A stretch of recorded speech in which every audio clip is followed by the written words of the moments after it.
Hello. आज के इस हाई ऑक्टेन स्टडी सेशन में सभी का स्वागत है। हमारा गोल बिल्कुल क्लियर है, केमिस्ट्री में फुल मार्क्स लाना। आज हम केमिकल रिएक्शंस एंड इक्वेशंस को एक टॉपर के नजरिए से डिकोड करने वाले हैं।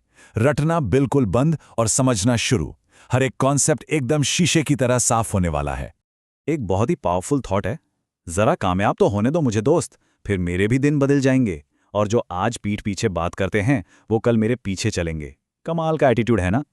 एग्जाम्स में फोड़ने के लिए बस यही सटीक माइंडसेट चाहिए। एक बार इन कॉन्सेप्ट्स को गहराई से समझ लिया तो मार्क्स खुद ब खुद पीछे आएंगे।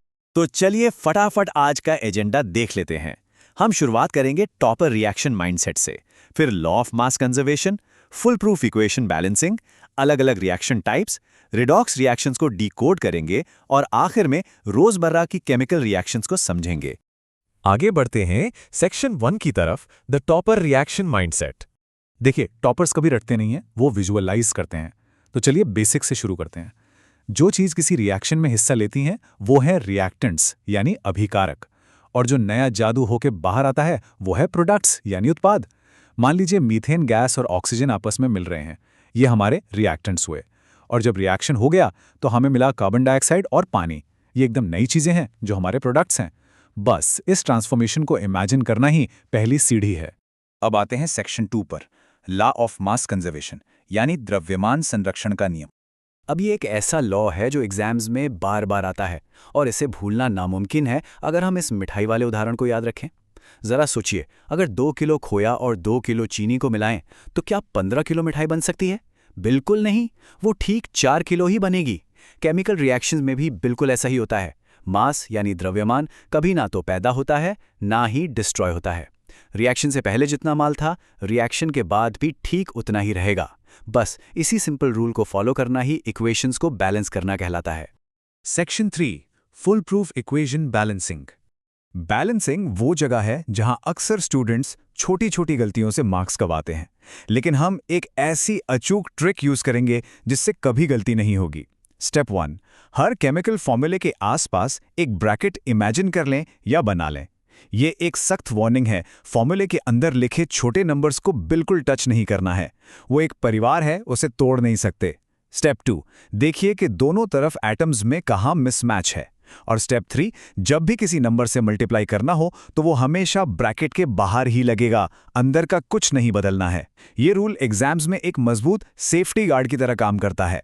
चलिए इस हिट एंड ट्रायल मेथड को प्रैक्टिकली समझते हैं। एक तरफ रिएक्टेंट्स हैं, दूसरी तरफ प्रोडक्ट्स।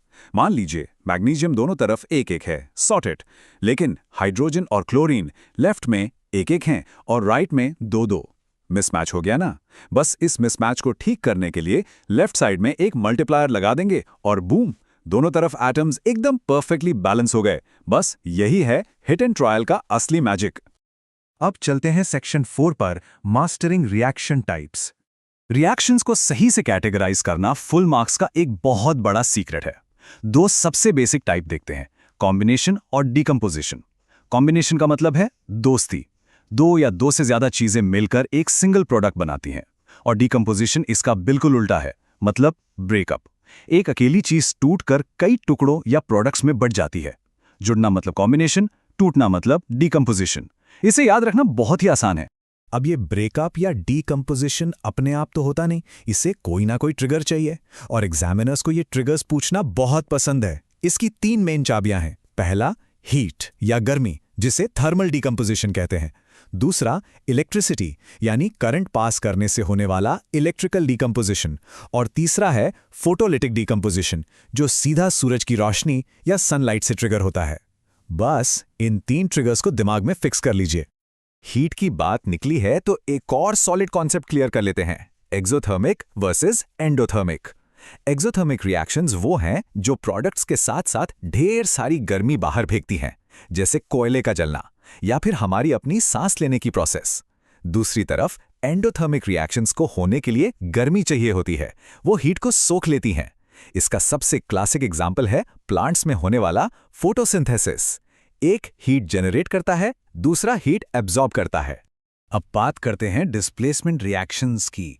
सिंगल डिस्प्लेसमेंट में एक हाईली रिएक्टिव एलिमेंट आता है और कमजोर वाले को उसकी जगह से किक आउट कर देता है। जैसे आयन कॉपर को बाहर निकाल देता है। वहीं डबल डिस्प्लेसमेंट में पूरा का पूरा म्यूचुअल एक्सचेंज ऑफर चलता है।